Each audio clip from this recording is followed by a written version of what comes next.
तो दोस्त कैसे हो। आज की इस वीडियो में हम लेकर आए हैं कुछ ऐसे मुल्क जिनका नाम इस दुनिया में है ही नहीं। Number 1, Greenland. अगर ऑस्ट्रेलिया को काउंट नहीं किया जाए तो ग्रीनलैंड दुनिया का सबसे बड़ा आइलैंड है, ऑलमोस्ट सऊदी अरेबिया जितना बड़ा और 12th most largest country.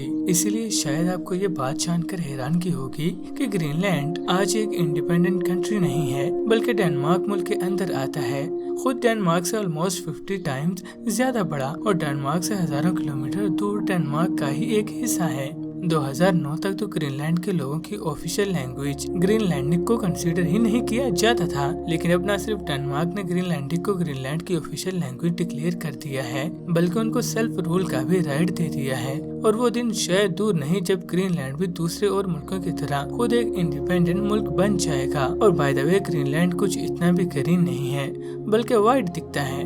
Number 2, new फाउंडलैंड्स। Canada के ईस्टर्नर कोर्स से कुछ ही फासले पर मौजूद न्यू फाउंडलैंड जो एक आयरलैंड है, एक जमाने में कनाडा से इंडिपेंडेंट मुल्क हुआ करता था। 1907 से पहले न्यू फाउंडलैंड एक ब्रिटिश कॉलोनी हुआ करता था और फिर 1907 से लेकर 1933 तक न्यू फाउंडलैंड्स ने एक आजाद कंट्री की तरह ऑपरेट किया। मगर जब 1933 में द ग्रेट डिप्रेशन आया, तब न्यू फाउंडलैंड ने एक वॉलंटरी ली और वापस से ब्रिटिश कॉलोनी बनाने का डिसीजन ले लिया। और आखिरकार 1949 में जब वर्ल्ड वार के साइड इफेक्ट्स आहिस्ता आहिस्ता खत्म हो रहे थे, तो तब न्यू फाउंडलैंड को कनाडा ने अपने हिस्से में ले लिया। कनाडा के ईस्टर्न कोर्स में लैब्राडोर एक कलेक्टिव प्रोविंस कंसीडर कर लिया गया। और आपको बता दें कि लैब्राडोर और न्यू फाउंडलैंड दोनों डॉग के नाम हैं और इन दोनों डॉग्स का ओरिजिन भी बिल्कुल यही है।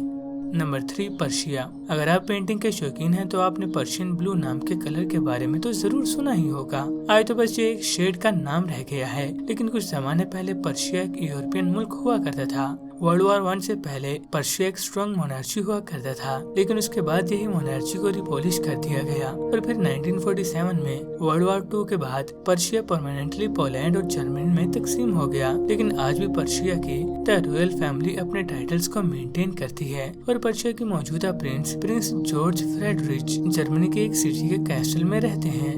Number 4, Persia.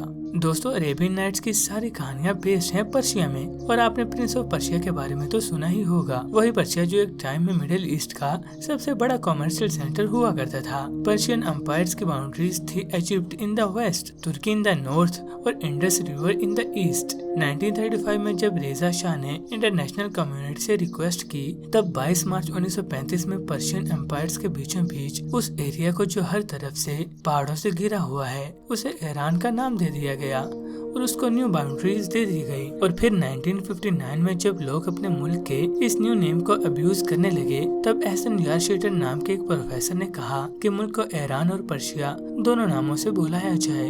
लेकिन तब से मुल्क ऑफिशियली ईरान ही है, क्योंकि ओरिजिनल पर्शिया की भी बाउंड्रीज अब चेंज हो चुकी हैं। नंबर 5, तिब्बत।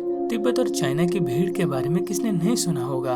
1912 से लेकर 1951 तक तिब्बत चाइना की बाउंड्रीज पर एक छोटा सा मुल्क हुआ करता था, लेकिन 1951 में चाइना ने तिब्बत को अपने अंदर ही शामिल कर लिया। और 1959 में तिब्बत के स्पिरिचुअल लीडर दलाई लामा के अंदर चाइनीज रूल्स के अगेंस्ट लोगों ने चाइना के अगेंस्ट प्रोटेस्ट किया, जिसको हमेशा की तरह चाइनीज गवर्नमेंट ने बड़ी आसानी से दबा दिया। और उसके बाद चाइनीज आर्मी ने दलाई लामा के घर के ऊपर फायर करना शुरू कर दिया। और किसी तरह दलाई लामा रात के अंधेरे में एक घोड़े पर सवार होकर वहां से भागे। और आज दलाई लामा के एक्साइल को 60 साल से ज्यादा हो चुके हैं, मगर वो आज भी इंडिया में हिमाचल प्रदेश के मैक्लियोडगंज में रहते हैं।